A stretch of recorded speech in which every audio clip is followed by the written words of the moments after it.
Good morning. Did you get your breakfast yet? Well, we got you covered. We have the Waffles and Churros Bueno Completo breakfast for you today. We're going to do the teardown of the waffle that was printed on the 3D printer.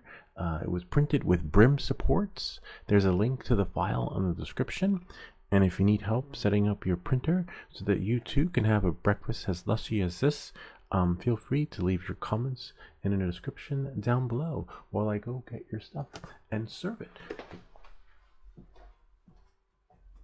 As you can see here, this is the waffle. It was printed with brim support, so you might need a scraper because the brim supports tend to like egg it on there, but just lightly and gently, slowly, you can. Usually they come off easily. This is a nice little plastic scraper, so you don't have to worry about. See how the board looks so beautiful? That's because usually I wait for my 3D prints to fly right off.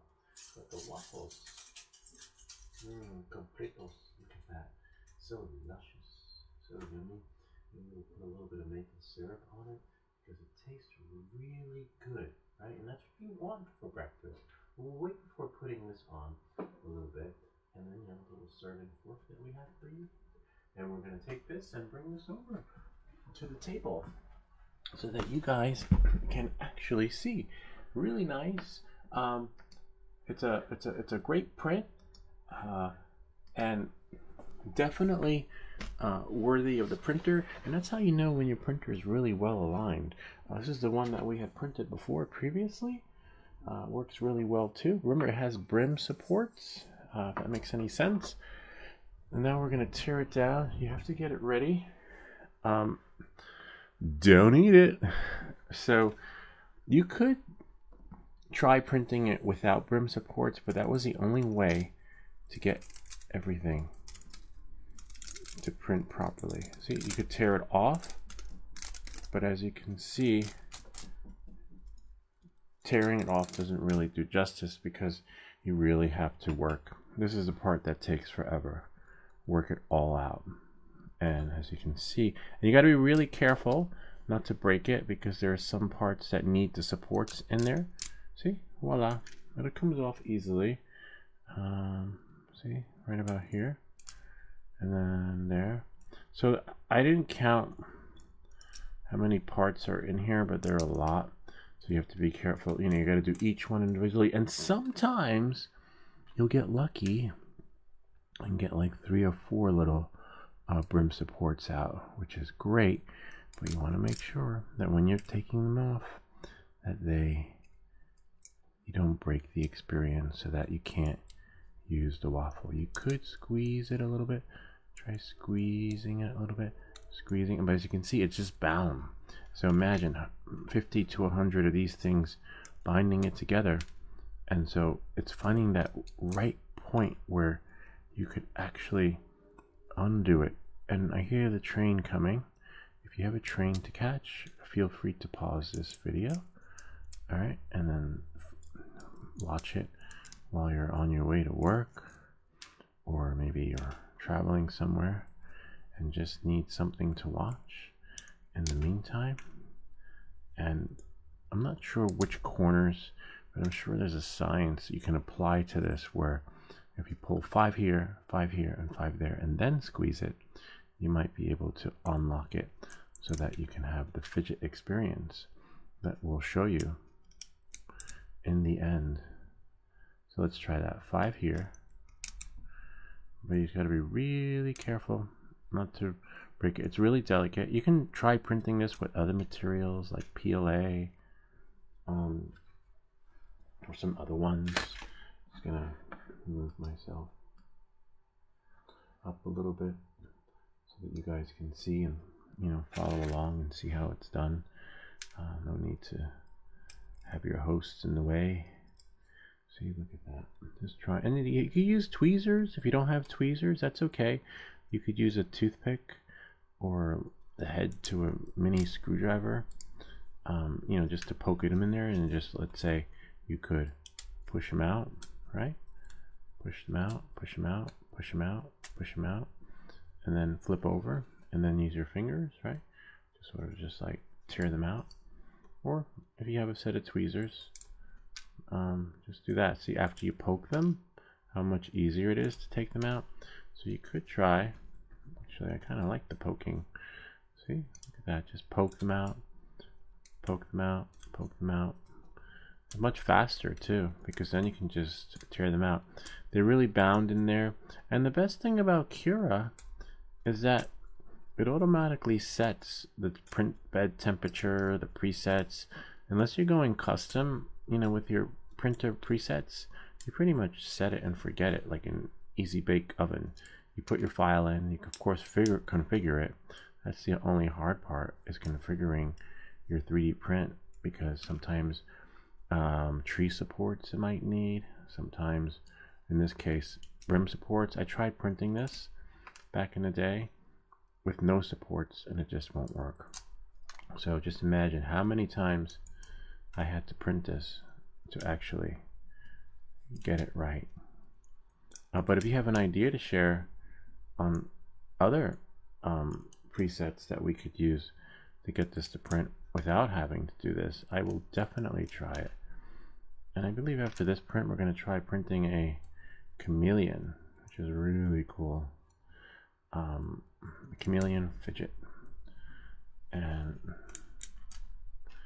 it's possible if you change the settings to the presets on this, you could make it stronger or weaker.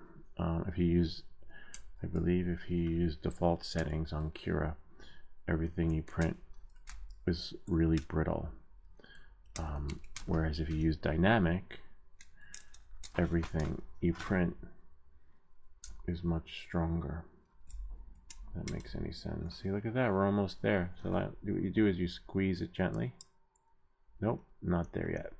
So we got half of that done. Let's see if we can poke some out over here on this side. See, go there. Whoops, that's the first one that actually went flying out. And then we'll poke that out. You like the sound of that, right? Like you just poke it, watch. See? It just pops right out.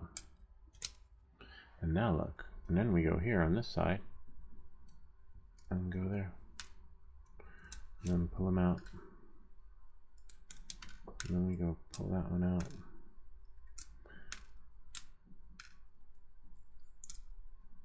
Now you could print this bigger. This isn't scaled down, but you could scale it up. This is just the default size that they give you. And the Cults 3D is okay. I like to get a lot of my prints from another website. I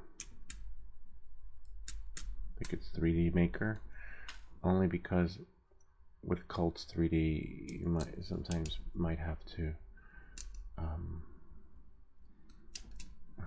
either know how to fix the STL file or go to the support page, and a moderator on the Cura forum will actually happily fix the file for you.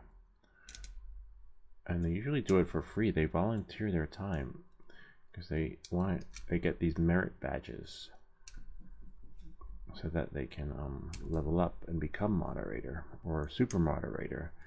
So when they do, and they don't get a lot of requests for stuff like that, it's usually the new guy. And the best thing is that no one gets roasted on the moderator forum of the Ultimate Cura. I might add that link to the moderator forum in the description. See, we're almost done. Kind of neat, huh? Looks so yummy.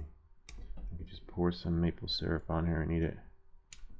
Just gonna make sure that doesn't fall asleep on me. And we'll go here. Only a few more left, but then you want to clean it up. You want to get the remnants of those little straggler, stringy things to, you know, streamline the experience of the fidget, so that just you can have fun with it. See those little spaghettios, string-like things that just come And remember, this is printed with brim supports.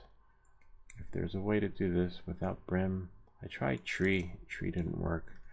I guess because you have to try and keep the fidget on the board. I sprayed the board with 3D lax, and let's see, we got here, almost there.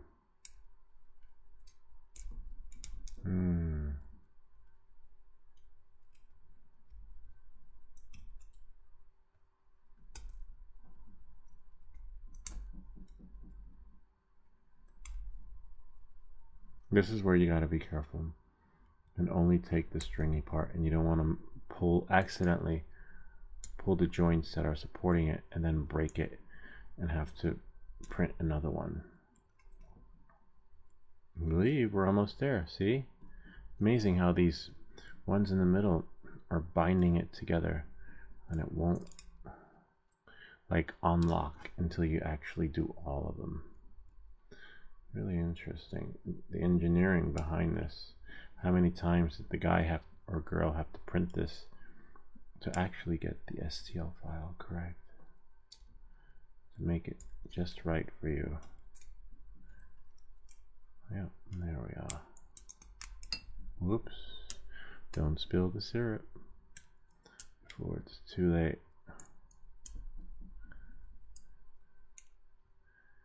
There we are.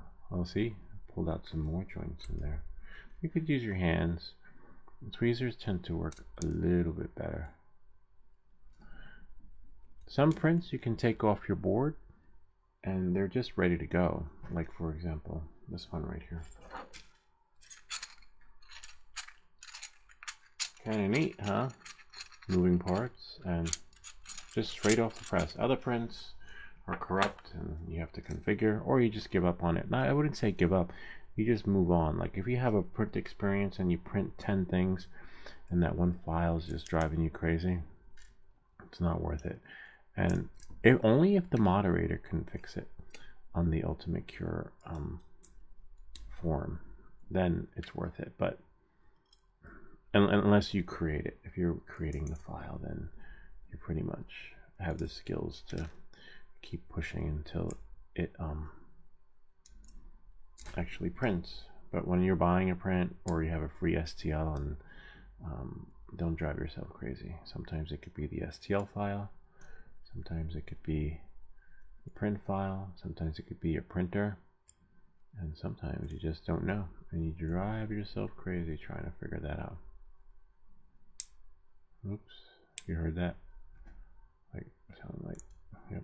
So now, make sure we just only pull. Look at that, we got most of it off. We're just gonna get the exfoliage over here, and then we should be able to squeeze it gently to unlock it. Okay, so this is up. I can see through it, and I can see so many parts that I missed. But sometimes by squeezing it, you can unlock it, and the parts will just pop off. So we'll just do it gently to unlock it. See how it's stretching? Whoops! See, we got it. Kind of neat, huh? But we still have to clean it up now, because so that it will. Amazing how you can print something like that. So now, as you can see, it unlocked it, but now we still have a little bit more to go. So while that's there like that, all the parts set. So you can start from the top, right, and then just work your way down. And you want to clean it up. Make a nice gift for someone. Sometimes you got to be really careful not to remember break any of the joints. So this is a tough part right here, because now you got to start from the top and then work your way down. And thankfully the parts we're removing right here are the brim supports. Right, so we're removing all the supports that help to keep it on the printer. But just know that if you scale this up and print this bigger, is going to take twice as long for the cleanup process. I believe you can scale it down too. If you scale it down, that's less time to remove the broom supports. But I believe there's also a setting you can actually put in your STL file so that the first layer is a little bit different and less stronger than the rest of the layers, right? I believe it's in the initial layer settings, but you know what? I like just leaving the default settings the way they are. See that? So we're only a quarter way through. It looks like we get to jump the line a little bit. Kind of neat.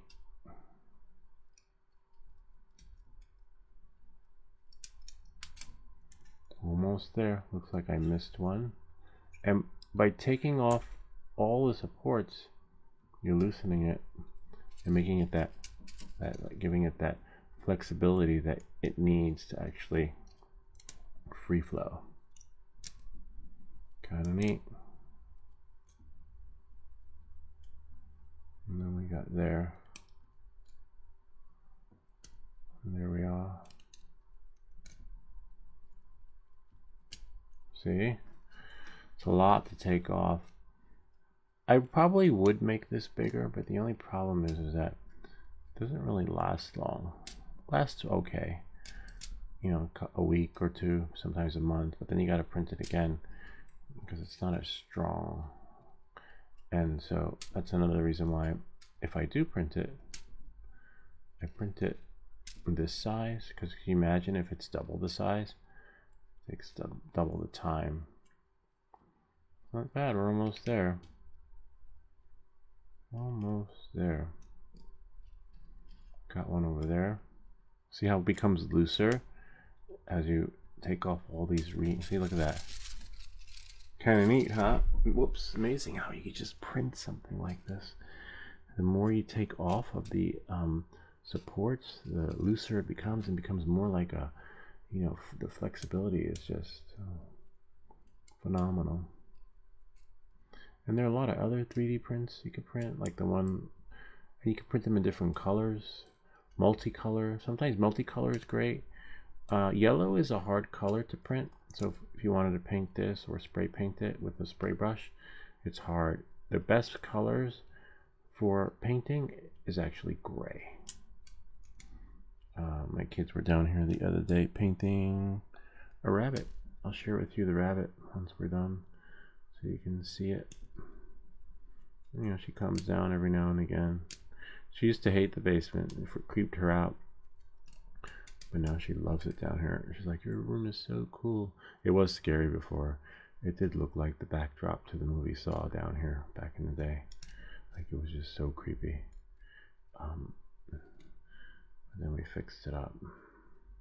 Not really fixed it. The room is still the same. It's just filled with different, you know, change the ambience a little bit to make it fun.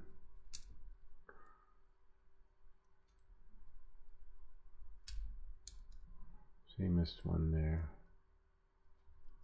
Look how much, look how, see, by unlocking those little joints. And you got to take your time and unlock the joints slowly. Rushing will only cause it to either break, and then you won't have the full experience of how this thing was actually meant to function. Looks like we got like 5 or 6 more. And then, yeah, I'll leave that one.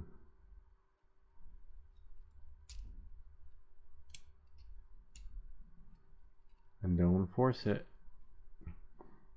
And you'll know, like if you mess it up the first time you print, you'll know. Just continue with it so that you can familiarize yourself on how to take this thing apart, so that on the next print you'll actually do better. Okay? And then you can just play with it. Don't throw it out. Toss it, study it. Who knows, maybe you can even make it better. And then now, I believe We are golden. Look at that. Golden waffles. Amazing. Look how you could just, kind of neat, huh?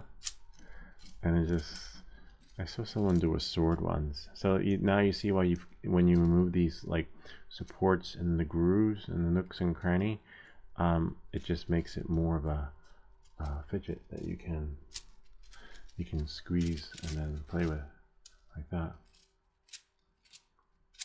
See? Oops. Kind of neat. And this was printed with a different color. This was probably my first filament, but I like the brighter one. See how it's brighter? Really nice. Hopefully there's a same function. And this one is still in good condition. We could probably make them a little bit longer. I like this one better though. And just the more you do that, the more it's gonna, but it looks so yummy and so tasty, right? So tasty that you could almost eat it. And I don't know, I just couldn't stop and resist myself. And I thought maybe we could just put a little bit of maple syrup on it to have like a yummy part of this nutritious breakfast. Actually, no, don't want to waste that. I see those videos where they waste food, but no, we're not gonna. That's for my kids and their breakfast. Yeah, kind of neat, huh? Gotta love it. And there we are. And you can hear it. Yeah, no magic done to the print, just added brim supports. And I'll share with you some other fidgets that we print. There's this one here. This one's scaled down. Sometimes scaling them down works wonders, and other times it's hit or miss. We got lucky with that one. We actually have a bigger one of these. Here's another fidget that we printed.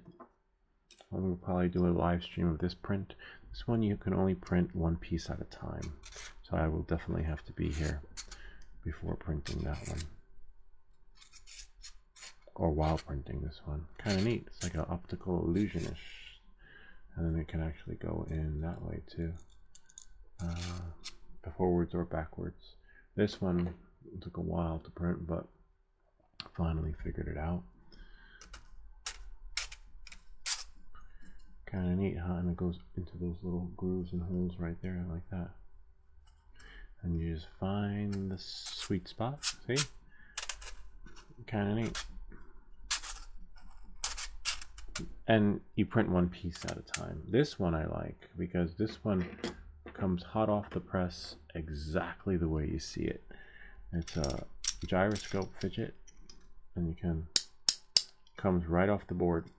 And I believe there's a video I show how to do that one.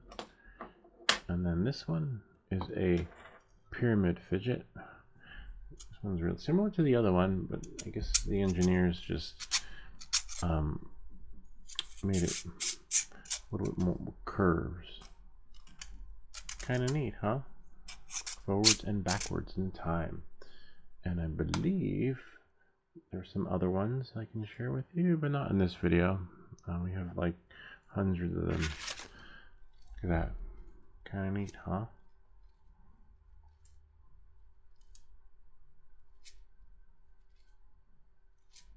That's pretty much it. See you all next time.